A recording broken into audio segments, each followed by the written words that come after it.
माझे नाव पायल रवी कट्टीबने आहे. मी इयत्ता 4थी क मध्ये शिकत आहे. मी स्वच्छता मॉनिटर आहे. मी एकदा शाळेतून येताना रस्त्यावर एक माणसाला पाहिले. ते तिकडं विमल खाऊन तिकडं पब्लिक प्लेसवर थुकत होते. मी त्यांच्याकडे जाऊन म्हणाले, अहो काका इथं थुकू नका, विमल खाऊन थुकू नका की तुमच्यामुळे इथं प्रदूषण होते, परिसर अस्वच्छ होतात. त्यामुळे हे हवेत जाऊन इकडच्या शाळेच्या मुलांनाही याचे ताप सर्दी खोकला येऊ शकतात. त्यामुळे तुम्ही गुटखा तंबाखू खायचं बंद करा. आणि इथं पब्लिक प्लेस आहे, हे पब्लिक प्लेसवर तुम्ही थुकल्यावर पोलीस तुम्हाला दंड देणार. ते काका मला म्हणाले की दंड मला होणार, तुला काय याच्याने?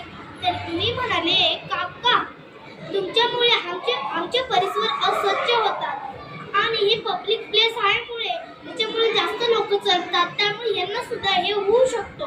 त्यामुळे तुम्ही इथं जास्त करून थुकत नको जावा. त्या काकांनी मला सॉरी म्हणाले व बोलले की मी आता विमल गुटखा तंबाखू हे खायचे बंद करू.